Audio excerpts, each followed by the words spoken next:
Khenpo Sodargye Bakir Dargam Santo Shirmer Dor Tomba Tuji Chanla Ki Shamsa, Nature Jangam Jawar Tuji Shanda Yalla, Jimmy Panzo Jala Soran, the Gongi Topam Power Shinji Lo. The supreme, profound, and subtle Dharma is rarely encountered in eons. Now we hear and follow it. May we realize the Tathagata's meaning. For the sake of liberating all sentient beings, please give rise to the Supreme Bodhicitta. Today we begin studying together a teaching spoken directly by Shakyamuni Buddha himself, the Udāna Sūtra, also known as the section of the Buddha's words, or the Dhammapada. Throughout the world, there are many different religions, and within Buddhism, across all vehicles, Mahayana and Hinayana, the shared and the uncommon vehicles, there is one text universally revered as truly extraordinary, and that is the Udāna Sūtra.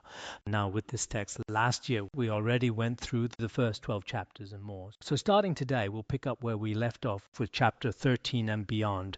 As we continue this study, I hope, just as before, everyone will take it seriously. Because if we all genuinely value this and feel that this text really matters for our practice, our daily lives, our whole journey, if we carry that attitude, then we'll genuinely benefit from it. But if you think this text is just a collection of verses, nothing more, then it will bring you very little benefits. So whether this text benefits you or not really comes down to your own faith. Call it devotion. Call it reverence, call it faith, it's what matters most. So the previous series, chapters 1 through 12, a good number of people have already studied it. Now that we're in the middle of it, I'd encourage those who studied the earlier part to see it through to the very end. Whatever we do in life, along the way there will be difficulties, there will be obstacles, but if it's truly good for us, we need to finish it. Don't give up halfway. Quitting halfway doesn't serve us in this life or the next. So unless something truly extraordinary comes up, some genuine obstacle, please try not to let it lapse. And even if you get sick or face some special circumstance, do make it up. That's my hope for everyone. So starting today, just as we did before, we'll begin with a simple line-by-line explanation of the Udāna Sūtra, and then each day will also cover a little of the life of Padmasambhava.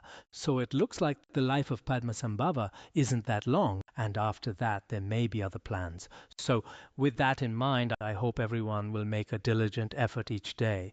I know it's easy to get distracted. We're ordinary people, and our natural tendencies lean toward laziness, toward just lying down and taking it easy. Those things feel a lot more appealing. But if we keep going down that road, this human life is really hard to come by. Will we get another chance like this? It's hard to say. And as we all know, the overall situation right now isn't very encouraging. Honestly, especially when it comes to Buddhism, the space for it to exist and flourish is shrinking. Given all of this, everyone really should make an effort to study diligently. So let's get into it today.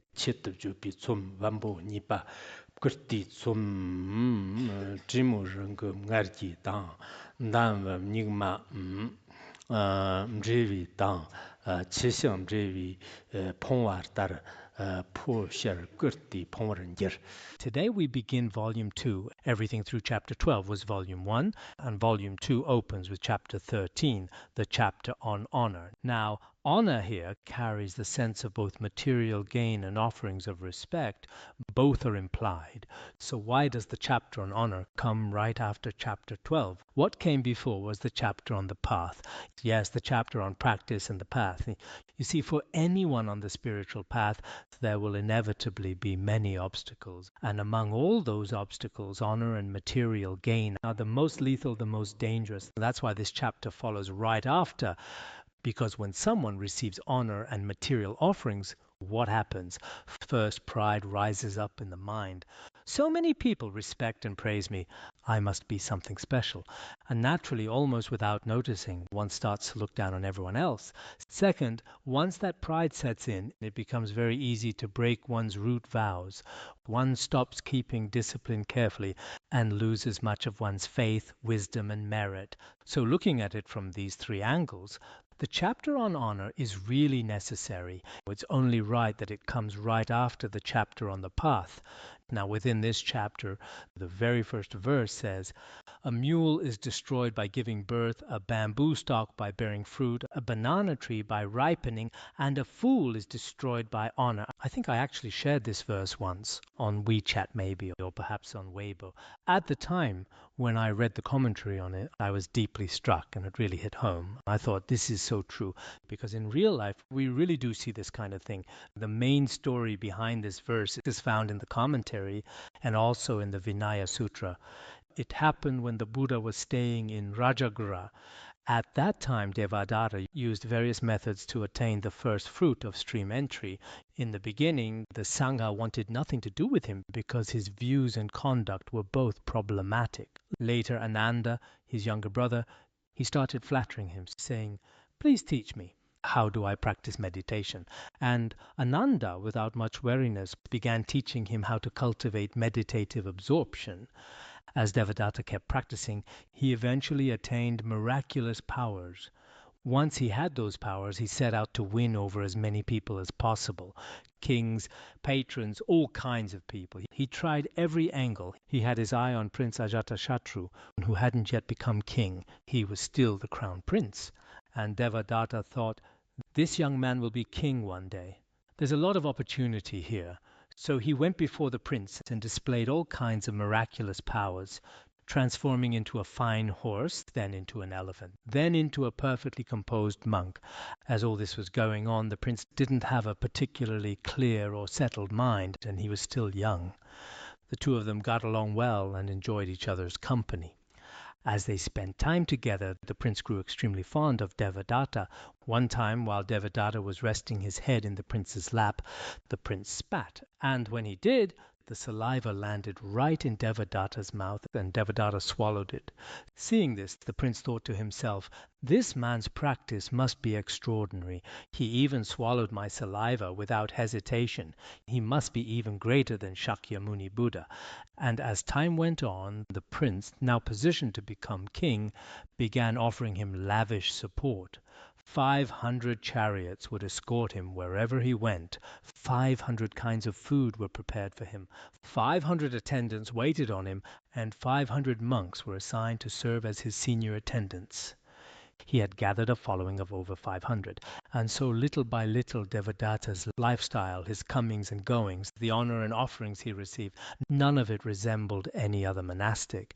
At this point, many monks, while out on their alms rounds, began to notice just how far Devadatta's behavior had gone. They went and reported it to the Buddha, who then rebuked Devadatta in various ways.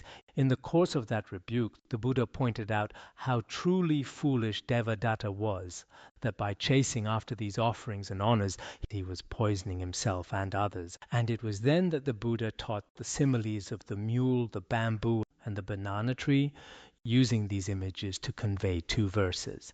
So what we're really talking about here isn't just about Devadatta as a historical figure from 2,000 or 3,000 years ago.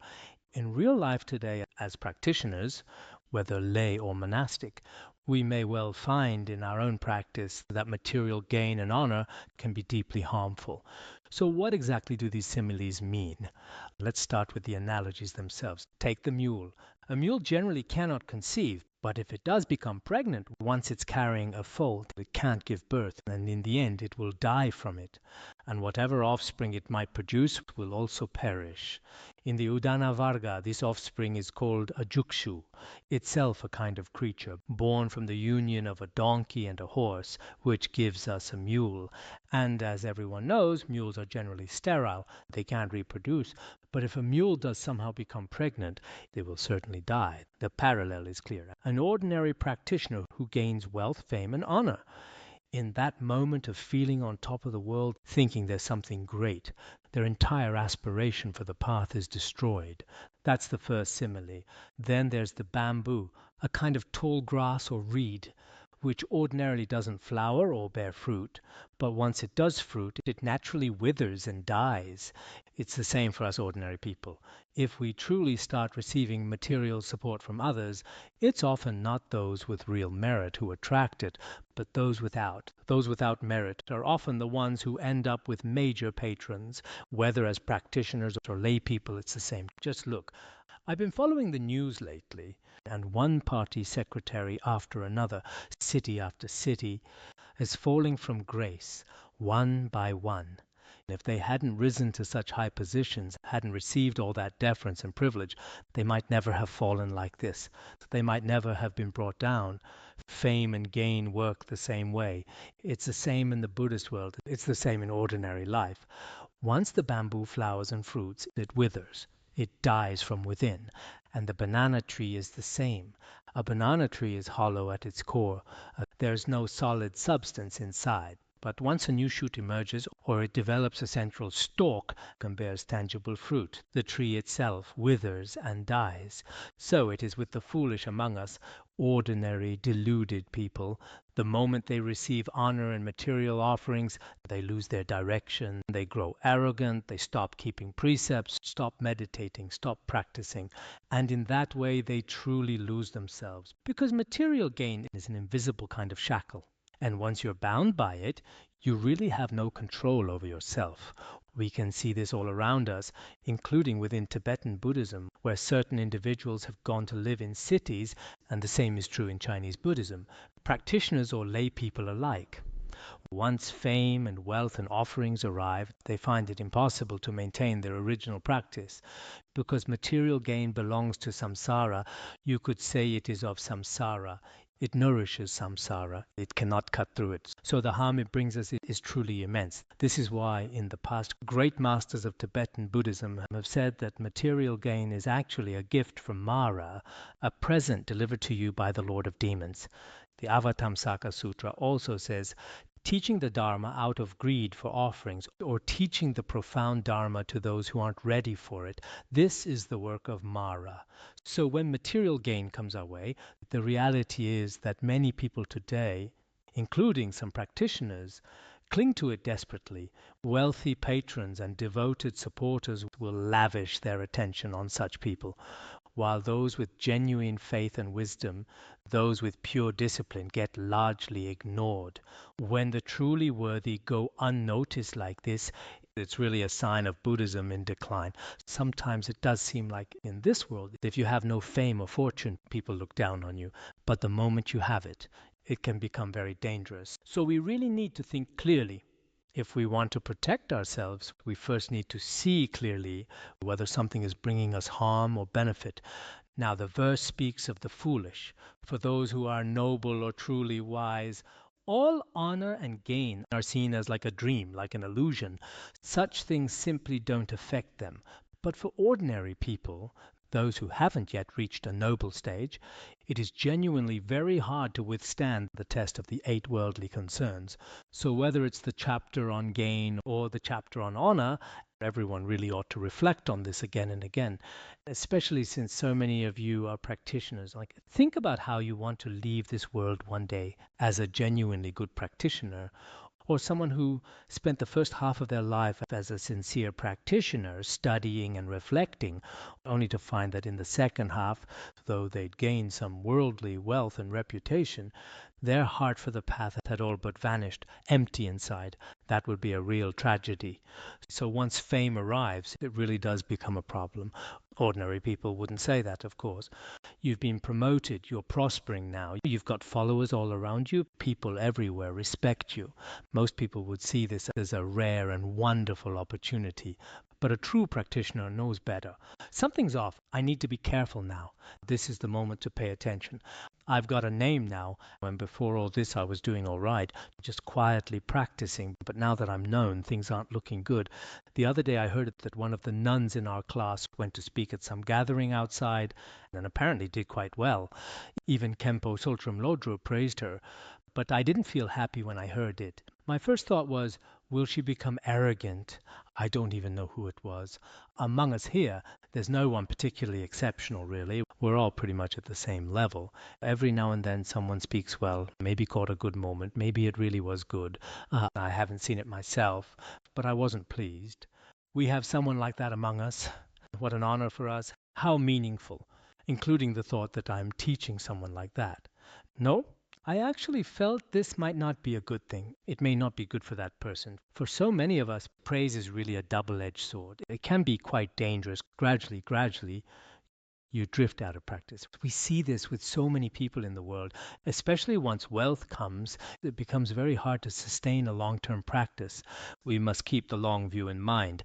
Let's continue. Chitut lumbun choshe ba tetir rapta labar nyer shibi garbu chandrip jang te shio gang nibar nyam. When a fool receives honor, it will surely lead to their ruin.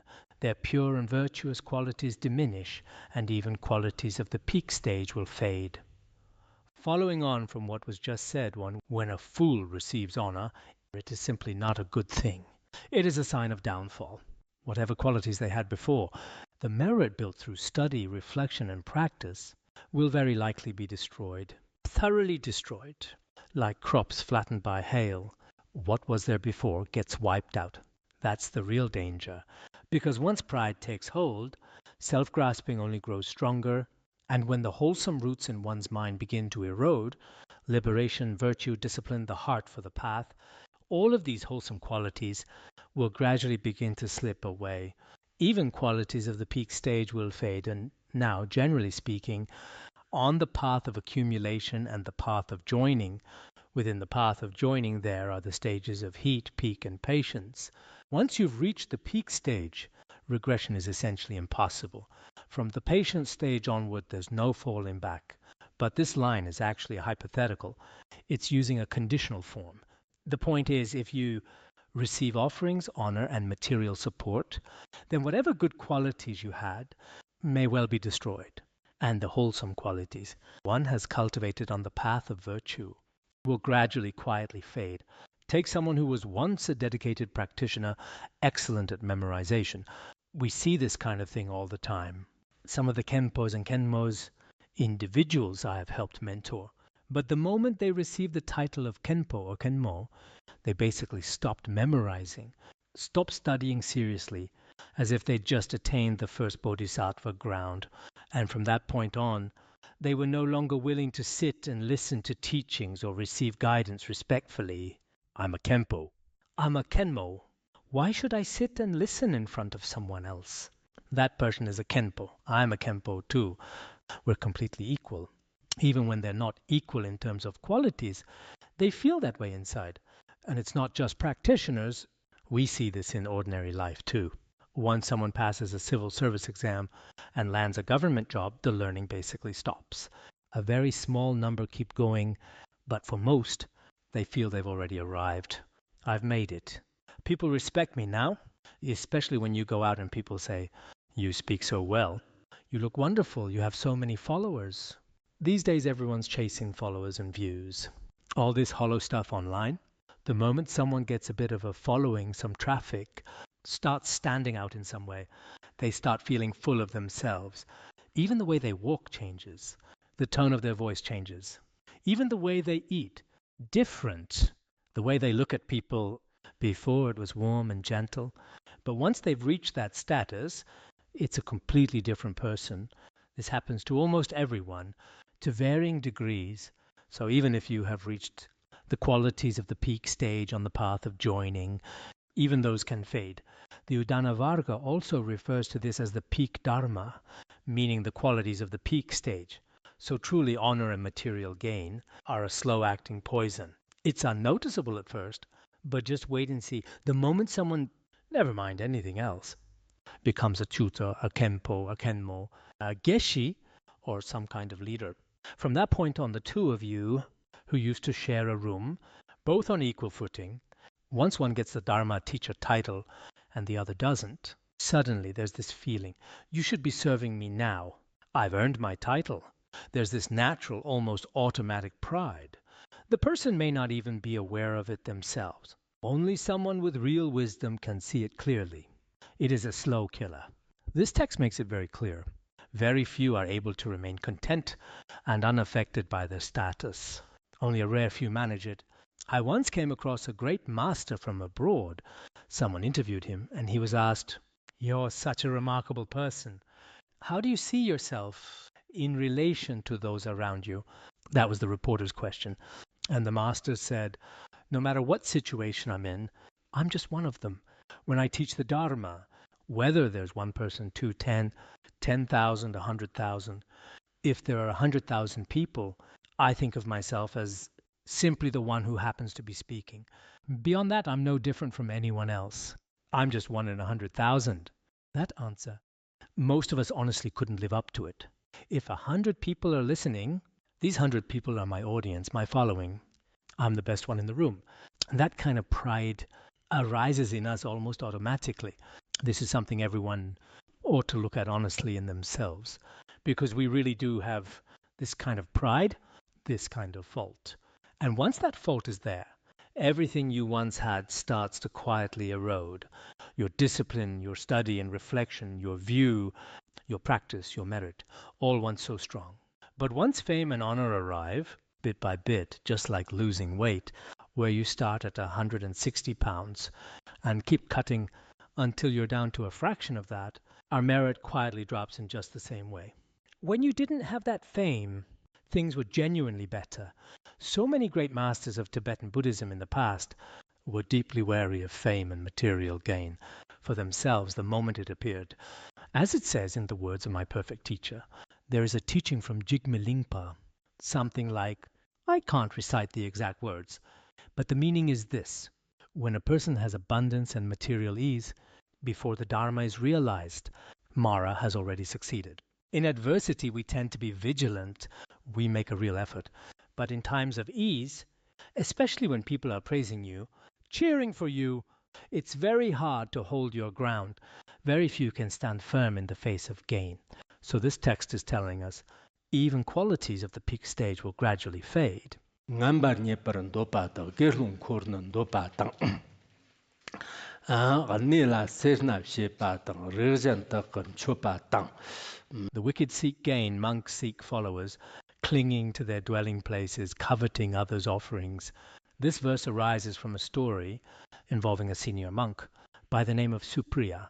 He was a monk of noble birth, and on one occasion he invited 1,000 monastics. These days when we hold events, 100 people, 200, 1,000, sometimes the goal is really just publicity, or who knows what. He invited 1,000 monastics, but then made no offerings to them at all. That was Supriya's first fault. He invited many people, but with impure intentions, so he gave them nothing. Second, when some newly arrived monastics came, he took advantage of them, exploiting them for his own ends, to arrogate the seat of honor for himself. That was his second fault. His third fault, the monastics who were genuinely accomplished and virtuous, he drove them away. That was the third fault. And the fourth, whether Brahmins, elders, or other patrons and supporters, he demanded that all offerings come to him alone and not to anyone else. That was his fourth fault. With these four faults in place, the Buddha came to know of it, and in order to correct Supriya and others like him, to put a stop to such behavior, the Buddha then taught 4 verses. 4 verses follow. So the background to all of this is the conduct of this monk Supriya, which was simply not right. For monastics like us, inviting others to take part in such activities isn't all that common. But in the secular world, there are so many events being organized these days. Some are purely altruistic, purely for promoting culture and Buddhism, that kind of event. Others are driven by all sorts of other motives. We've attended quite a few of these different kinds of events. Sometimes when you get there, the hosting organization, their intentions are completely pure, and attending is genuinely worthwhile. Others sound wonderful on the surface, but in reality, they are just commercializing the event, promoting themselves, and marketing their own agendas. You can see it right away. Oh, so that's what they were really after. Perhaps Elder Supriya had something similar going on. He had somehow managed to invite 1,000 monastics, but his subsequent conduct and intentions weren't pure, so the Buddha stopped him, saying this kind of behavior was unacceptable. And so this passage says, the wicked seek offerings, monks seek followers. They cling to their dwellings and covet the offerings given to others. What this means is that some foolish people, those who haven't truly practiced well, these so-called wicked ones, the text goes on to describe them in more detail below. They start seeking material offerings, seeking offerings and respect. For a practitioner, this is truly harmful. These days, looking around in some cities, including lay practitioners who are also studying, in the course of their learning, some of those in charge are genuinely pure-hearted. That's wonderful. Their whole purpose is learning, and that's really great. They come together in their own informal way, studying alongside each other. That's great. But a few do have some arrogance, some attachment to gain. That happens too. After all, in the human world, there are all kinds of situations, and some senior monastics among them seek followers. Their motivation is all about how many disciples they have, how many people are under them. And on top of that, they become attached to their dwelling, their monastery, their practice center, their home. All the places they inhabit, they start clinging to. Once that clinging sets in, they become attached to receiving offerings themselves, while if offerings go to others, jealousy arises. What this means is they themselves can receive all kinds of offerings and material support. That's all perfectly fine. But for others, none of it is acceptable. This might seem fairly simple, but actually, even within some spiritual communities, not all of them, but a small number, this does happen. Like I mentioned yesterday, take Guru Padmasambhava, for example. For all of Tibetan Buddhism, and indeed for the entire world, his contribution is truly extraordinary. His kindness to the world is immeasurable, yet many people have their own biases and often won't even mention his name.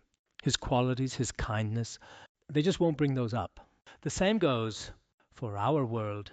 There are people who are truly remarkable, but because of the environment they're in, their group, their sect, the camp they've aligned themselves with, they're unwilling to praise others. This is something we ordinary people all tend to fall into. But the main underlying reason is often this attachment to gain. So if we harbor this self-seeking mindset, craving offerings, craving disciples, craving practice centers and the like, then your practice is likely to go astray. But if we're genuinely good practitioners, we simply go with the flow. Having disciples is fine. You should nurture and guide them well. If offerings come your way, you can accept them as if they were a dream. Some people can be a bit unusual, though. I've seen some newly ordained monastics, or certain people. I'm not sure if it's an act, but when someone makes an offering to them, they get furious and start criticizing and scolding them. The person is offering with deep sincerity, but perhaps, maybe they genuinely want to practice. But even if that's true, there's really no need to fly into such a rage. It's just not necessary. Being human is already quite hard, and practice is even harder. When it comes to how we conduct ourselves, it can be really hard to find the right balance. Others can often see all your faults and shortcomings clearly. So let's take a look. When it comes to some of these foolish, wicked people, they seek offerings and disciples. The moment you have something you're seeking, the results will be completely different. When you carry this self-serving mentality, then whatever you say, the effect it has will also be different. I recently came across something about Liu Ju, who had ordained at Longquan Monastery. At the time, he was a mathematics prodigy at Peking University. He ordained and later disrobed. After disrobing, he said the Buddhist community there was quite complicated. You might think monastic life looks pure from the outside, but actually inside, there's more scheming and intrigue than in regular society. It's extremely complicated. Recently, someone who had ordained alongside him and who also later disrobed gave a more balanced account. He said that throughout the whole experience, he himself had been in his presence, probably attending classes on the precepts, but from another perspective, he didn't feel the Buddhist world was that complicated. It was just certain individuals who found it complicated for themselves. They started smearing it online, as if their own unhappiness in life, their difficult emotions, their inability to tame their own minds, all of it just gets pinned on the Buddhist community. And honestly, it really is like that. Among people, there are good communities and not so good ones. If you use one sweeping statement, all Buddhist institutions are complicated, then you yourself probably can't claim to be all that pure. Everyone should understand. A person who can't get along with anyone isn't much to speak of. Sure, they can say what they want. Maybe in some particular area, they have a certain kind of unusual intelligence. But in terms of their character and integrity, when it comes to Buddhism, If it was truly that complicated all along, were you just blind at the very beginning? So some people really, whether in Tibetan areas or Han Chinese areas, people who first ordained and then disrobed and began slandering, in a way, they only reveal their own ignorance. Because if that's really the case, then what about everything you did before? Does that mean you yourself were also incredibly foolish and pathetic? So sometimes there's real truth to the old saying, bystanders see clearly, those caught up in it are blind. It can be really hard to see your own situation clearly. Some comments say, finally, someone's telling the truth. Because in this day and age, especially since last year, after the controversy surrounding Shaolin Temple came to light, it seems like everyone opens their mouth with Buddhism this and that, monastics this and that. But it's really not like that. I don't think just because one monk or even 100 monks act a certain way. Look, in our society, there are so many corrupt officials, so many problematic business people, yet nobody goes around saying all governments in the world are rotten or all businesses are corrupt. Nobody attributes this to the entire group, not to all the institutions, not to every collective involved. It's simply that Buddhist monastics practice the 4 virtuous practices of a monastic. So people seem to think that because they follow these, we can criticize them and they won't hit back. So online, people just say whatever they please. Well, people can say what they want, it doesn't really matter. Buddhism won't be genuinely destroyed. Just because a tiny minority slanders it, it hasn't actually been harmed. It just doesn't work that way. There's truth. 2,000 to 3,000 years of Buddhist wisdom won't be undone just because a handful of people today say a few words and suddenly it all collapses. Back in the 50s and 60s, and even into the 60s and 70s, things were far worse than this. Whatever could be destroyed was destroyed, and yet it remained remarkably resilient. So we're not really afraid of what people say about Buddhism. But the truth is, at a certain point, when people encounter an opportunity, even just a small one, some foolish people start to follow the crowd with no real convictions of their own. The problems and pain they've been carrying inside all along find an opening, and suddenly all of it spills out. But from the perspective of the Dharma itself, you could say it really doesn't matter either way. Those with genuine, unshakable faith won't waver, and those without it, well, they will always waver at the slightest breeze. So for the Dharma, there's really no loss at all. So I think for many of us, in situations like this, we need to sharpen our eye of wisdom, the ability to discern right from wrong, which is crucial. Rab tu shong dang tianpa da gang yang rong we dang chu. De xiawa xi rong ma xi rong da wang jir na di re ti ji. Whether monastics or lay people, all shall follow me. Whatever has been done or not yet done, I alone am in charge. This too is connected to the craving for offerings and respect. When someone receives reverence and material support, whether monastic or lay, they start wanting everyone to defer to them. I'm their master. That's the mentality. Whether things are already done or not yet done, every matter, big or small, they want to control it all. No input from others. I am fully in charge. On the surface, this person seems very responsible. Whether lay people or monastics, I'll handle it. I'll take care of it. Such a person appears highly responsible, seeming proactive, self-motivated, and even commendable. If you were looking for a volunteer, I'll do everything. Wouldn't that be wonderful? But that's not actually what's going on. If someone truly craves offerings and is driven by arrogance, they carry a certain kind of a feeling that they are just incredibly important. At that point, deep within their mind stream, a latent arrogance slowly begins to surface. At that point, whether monastic or lay, and this happens among lay people too, as well as among monastics, I'll handle everything. I'll take the lead. No need for anyone else. Every matter, big or small. Those of us in positions of responsibility really need to stop and think, don't let anyone else in. I'll handle it myself. Now, on one level, that can be a good thing, but it doesn't mean you'll actually do it well. If you can't do it well, but still insist on controlling everything, that itself is a form of arrogance. And then things done and undone, big things and small. There's a reference here to the wasteless celestial maiden. The commentary explains that This classical metaphor signifies things that are vanishingly small. In traditional poetics, a celestial maiden's waist is described as so slender as to be non-existent, meaning something extremely fine, that it refers to very small things, utterly trivial. And yet even the tiniest things, I must control them all. No one else gets involved. This is essentially a form of selfishness. Whether a leader or a monk, whoever it may be, the genuinely wise, the capable and talented people are all pushed aside while they say, everything must be under my control. Why? Because I can. Everything goes through me. Because at a certain point, they want everyone to show them reverence. Everyone must bow to me. It's like the King Mandatri, the wheel-turning king of old. He was the sovereign of the entire human realm. Yet when he finally reached the heavenly realms, he wanted to rule over the gods there too. That's how it gradually goes. People in the world are exactly the same. Putin is a perfect example. Ruling Russia alone wasn't enough for him. He expected to capture Ukraine in a single week.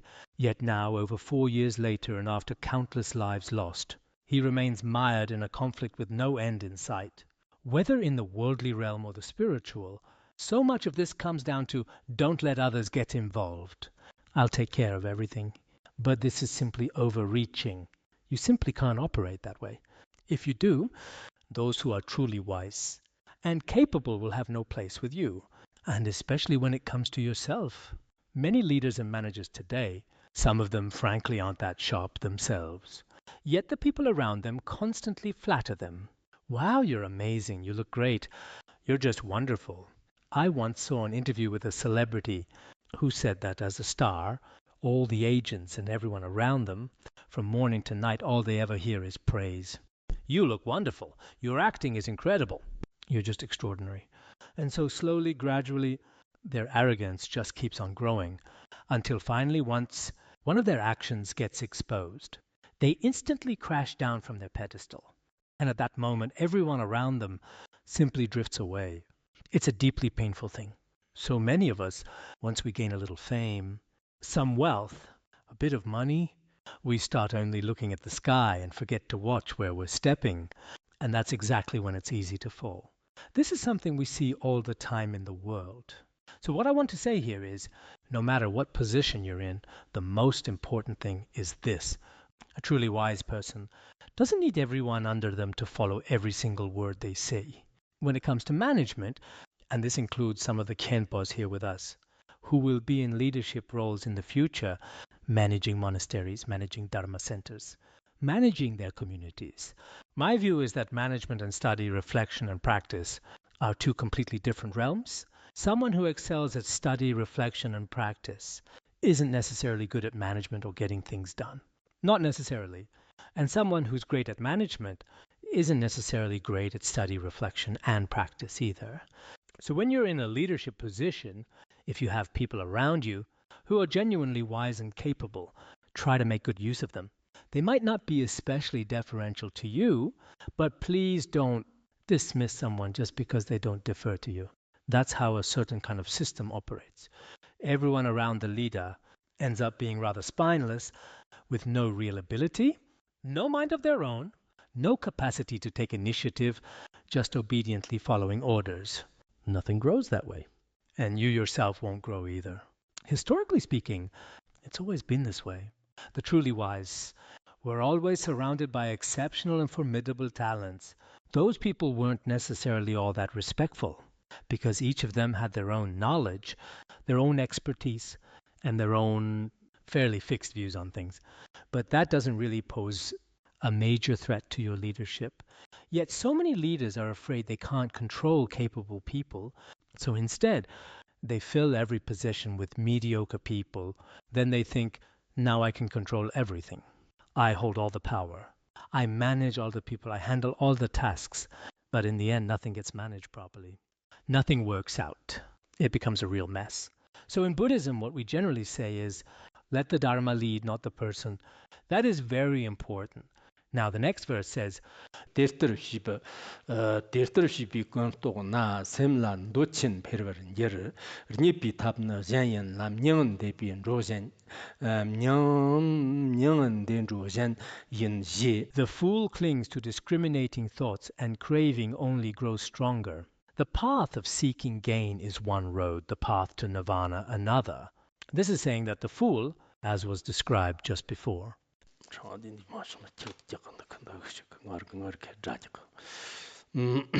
the fool has this discriminating mind fixated on gain and offerings. And when that fixation takes hold, craving just keeps growing. Whether it's people, money, fame, or status, greed expands across the board. And when you're chasing gain and offerings, the road you're on is a completely different one. Anyone who's only after fame and status, the path they're on is not the path to liberation. They're walking the worldly road. Even if our own practice isn't perfect, we can still see it clearly in others. When someone's mind is always on money, status, or personal gain, in that case, their practice simply cannot flourish. As it says in the words of my perfect teacher, worldly life and spiritual life are completely separate. Someone who is deeply successful in the world won't succeed in practice, and someone who truly succeeds in practice won't succeed in the world. The two are like fire and water. In a real sense, that is true, especially at the ordinary practitioner level. If you spend every day chasing gain, is there any real space left for practice? Hardly any. So the fool's deluded grasping, the obsession with wealth and material gain, chasing after offerings and gain, leads them deeper into samsara. There will be no liberation there. Nirvana lies along another path. If instead one seeks contentment and few desires, discipline and selflessness, then there is a chance for liberation. The path to nirvana is an entirely different road. These two are completely different paths. We can see this clearly, including right here among all of you. Many of you will end up on very different roads going forward. If you single-mindedly pursue fame and material gain, then in the worldly sense, maybe you'll do reasonably well. In various ways, perhaps. Or maybe worldly success just keeps slipping further away, like chasing a rainbow. Look at how many people in the world today are chasing from morning to night every single day. And yet through all that chasing, what they actually get is very, very little, not much at all. But someone who is truly committed to practice and to nirvana, to benefiting beings, will often find that worldly fame and wealth naturally come to them in greater abundance. As it's also said in the essential collection of all Udāna Sūtra, for example, if one feigns renunciation toward practice, pretending to be weary of meditation and cultivation, yet crave fame and reputation, such a person is called a false monk, and before long they will bring ruin upon themselves. So we can look honestly at ourselves and ask, are our real interests reciting sutras every day, practicing meditation, engaging in study, reflection, and practice? If so, then liberation is genuinely within reach. But if from morning to night all your thoughts are consumed by worldly concerns, you might achieve those things or you might not. But whether you achieve them or not, that's really not our concern. Those things aren't really what you need. When we engage in daily study and reflection, the purpose isn't to chase worldly wealth, fame, or material success. That is genuinely not our aim. Whether it's attending classes or any other form of study, the purpose is, on one hand, to make a sincere aspiration each day, a wonderful opportunity for that. And on the other hand, to become a genuine practitioner. For some people, the transformation is immediate. In a very short span of time, they truly transform into better people. The effect shows up quite fast. For others, it may not seem to be going that way. But either way, being able to discern right from wrong is still very important. 데르터 저기 시내에서 쿠르트 따갈라 먹가죠. 웬바르 림지 펠시 비 게르농 제 냔투인. Knowing these truths, taking no delight in gains and offerings, the monk who grows ever more peaceful, such as a true disciple of the Buddha. The teachings we've discussed so far, once understood, mainly about the dangers of gains and offerings, once you truly grasp them, if you genuinely have no interest in all kinds of gains and offerings, and there are quite a few of them. As you all know, gains and offerings come in many forms. such a person gradually grows in stillness and peace. This peace refers to both physical stillness and mental stillness. Physical stillness means the body withdraws from worldly life, no longer creating all kinds of negative karma. And mental stillness means the mind is free from all forms of craving and the various afflictions within. A monk like this is a true follower of the Buddha, a genuine disciple. A genuine Buddhist has no interest in seeking fame, reputation, or material gain. If such things come naturally, there's no need to reject them or become attached to them. Either way is fine. But the more you let go of attachment to these things and stop chasing them, you may actually find they come to you. For a monastic, honestly, I do feel that not seeking gain is probably for the better. Others will actually respect you more, and things will go better for you in every way. If a monastic is seen to be chasing after gain, people are smart enough to notice, and they'll see right through what that person is doing. Of course, we should also understand that for lay people, there's a need to make a living, support a family, and work. In that situation, there may be a need for certain worldly means of livelihood. But whatever the case, one should not do anything unlawful. Just as it's said in the sutras, unmoved by worldly concerns like Mount Meru that never sways, the 8 worldly concerns cannot shake you at all. Such a peaceful monk is respected by all. Now, receiving respect isn't entirely a bad thing. If you are genuinely teaching the Dharma and turning the wheel, or truly benefiting sentient beings, then a person of genuine merit who receives respect and offerings from others can in turn benefit even more beings.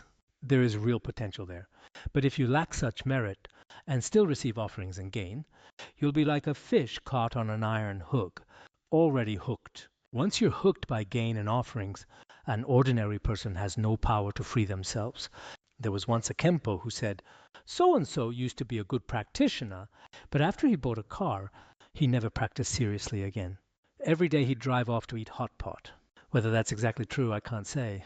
But some cases are like that. Others might not go quite that far.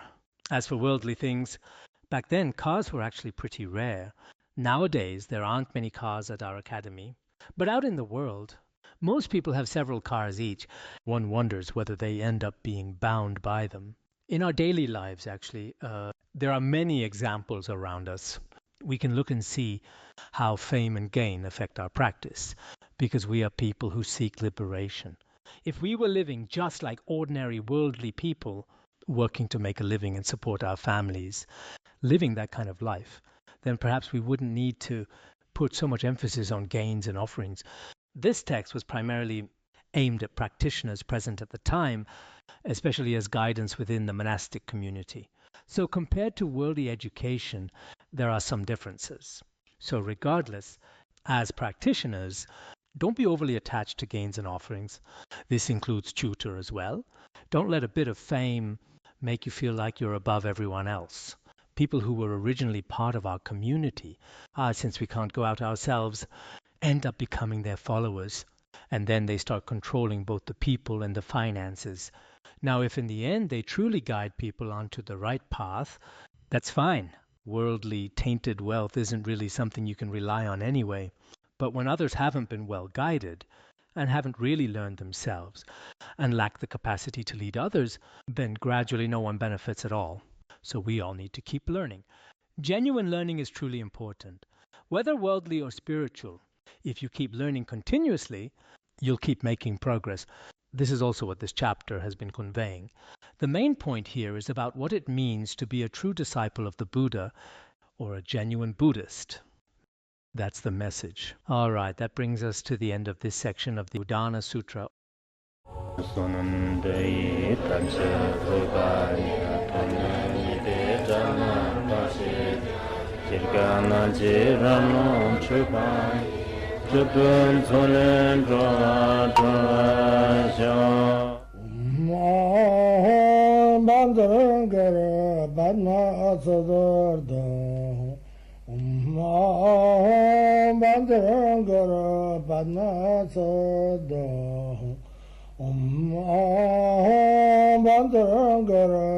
Bandara